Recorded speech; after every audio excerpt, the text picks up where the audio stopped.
Ukraine സംഘർഷത്തിൽ Russian സൈന്യത്തിന് ഡ്രോണുകളും മിസൈലുകളും നൽകുന്നത് ഇറാനാണെന്നാണ് യുഎസ് ഉൾപ്പെടെയുള്ള രാജ്യങ്ങൾ ആരോപിക്കുന്നത്. ഇതിലെ വാസ്തവം പുറത്തു വന്നിട്ടില്ലെങ്കിലും ഇപ്പോൾ ഇറാൻ റഷ്യ ബന്ധം കൂടുതൽ അടുക്കുകയാണ്. ഇത് അടിവരയിടുന്നതാണ് ഏറ്റവും ഒടുവിലായി പുറത്തുവന്ന report. Iran president Masoud Pezeshkian Russian സന്ദർശനത്തിന് ഒരുങ്ങുന്നു. എന്തൊക്കെയാകും പെസഷ്കിയാൻ പുടിൻ കൂടിക്കാഴ്ചയിൽ ചർച്ചയാവുക? യുക്രൈൻ റഷ്യ സംഘർഷത്തിൽ മോസ്കോയുടെ ജയം ഇറാന് സാധ്യമാകുമോ? വിശദമായി പരിശോധിക്കാം.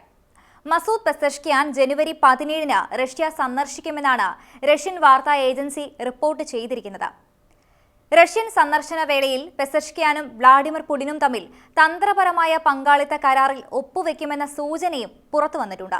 ഒക്ടോബറിൽ കെസാനിൽ നടന്ന ബ്രിക്സ് ഉച്ചകോടിയിലാണ് പെസഷ്കിയാൻ അവസാനമായി റഷ്യ സന്ദർശിച്ചത്. ഇറാനും റഷ്യയും തമ്മിലുള്ള ബന്ധം ഉയരുകയാണെന്നും ഭാവിയിൽ അവർ ഒരു സമഗ്ര തന്ത്രപരമായ പങ്കാളിത്തം എന്ന തലത്തിൽ എത്തുമെന്നും ക്രെംലിൻ അന്ന് അറിയിച്ചിരുന്നു.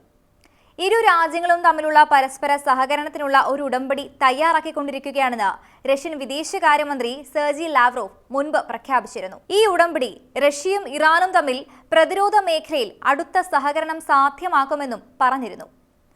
യുക്രൈൻ റഷ്യ സംഘർഷത്തിൽ യുക്രൈനെതിരെ ഉപയോഗിക്കാനായി റഷ്യൻ സൈന്യത്തിന് ഡ്രോണുകളും മിസൈലുകളും അനുബന്ധ ഘടകങ്ങളും ഇറാൻ നൽകിയെന്ന് അമേരിക്കയും പാശ്ചാത്യ ശക്തികളും ആരോപിച്ച് രംഗത്തെത്തിയിരുന്നു.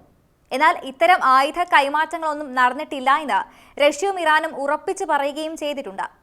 ഈ മാസം ആദ്യം സിറിയൻ തലസ്ഥാനമായ ഡമാസ്കസിലേക്ക് വിമത സൈന്യം മുന്നേറിയതിനിടെ പുടിനും പെസഷ്കിയാനും ഫോണിൽ സംസാരിച്ചിരുന്നെന്ന വിവരം ഇപ്പോൾ പുറത്തു വന്നിട്ടുണ്ട്. റഷ്യയും ഇറാനും മുൻ സിറിയൻ പ്രസിഡന്റ് ബാഷർ അസദിന്റെ സഖ്യകക്ഷികളായിരുന്നുവെങ്കിലും വിമത സംഘടന സിറിയയിലെ അധികാരം പിടിച്ചെടുക്കുന്നതിനോട് അസദിന് പകുതി സമ്മതമായിരുന്നുവെന്ന് ഈ രാജ്യങ്ങൾക്ക് അറിയാമായിരുന്നു.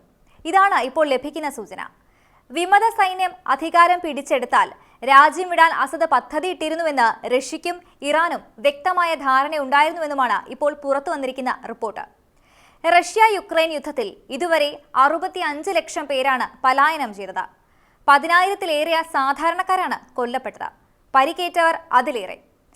റഷ്യയിലാവട്ടെ യുദ്ധ നിയമങ്ങളൊക്കെ ലംഘിച്ച യുക്രൈനിൽ കൂട്ടക്കൊലകൾ തുടരുകയാണ്. ജനവാസ മേഖലകൾ തുടർച്ചയായി ആക്രമിക്കപ്പെടുന്നു. ലോക രാജ്യങ്ങളുടെ ഉപരോധം റഷ്യൻ സമ്പദ് വ്യവസ്ഥയെ പിടിച്ചുകുലുക്കിയെങ്കിലും അവർ പിന്മാറാൻ ഒരുക്കമല്ല. രാജ്യാന്തര നീതിന്യായ കോടതിയെയും ഐക്യരാഷ്ട്രസഭയെയും അവഗണിച്ച് അവർ നിർബാധം ആക്രമണം തുടരുകയാണ്. റഷ്യയ്ക്കും യുക്രൈനും മാത്രമല്ല, ലോകത്തിനാകെ നഷ്ടങ്ങൾ ഉണ്ടാക്കുന്നതാണ് ഈ യുദ്ധം.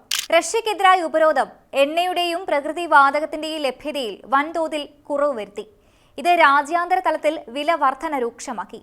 യുക്രൈനിൽ നിന്നുള്ള ധാന്യ കയറ്റുമതി കുറഞ്ഞത് ഭക്ഷ്യക്ഷാമത്തിനും കാരണമായി. നഷ്ടങ്ങൾ എത്രയായാലും സമാധാനം അകലെയാണ്. ക്രിമിയ അടക്കം റഷ്യ പിടിച്ചെടുത്ത പ്രദേശങ്ങൾ വിട്ടുകൊടുക്കണമെന്നാണ് യുദ്ധം അവസാനിപ്പിക്കാൻ യുക്രൈൻ മുന്നോട്ട് വയ്ക്കുന്ന ഉപാധി. യുക്രൈന്റെ നിരായുധീകരണം എന്നാണ് റഷ്യ ആവശ്യപ്പെടുന്നത്. രണ്ടിലൊന്ന് നടന്നാലേ യുദ്ധം അവസാനിക്കുമെന്ന് ചുരുക്കം.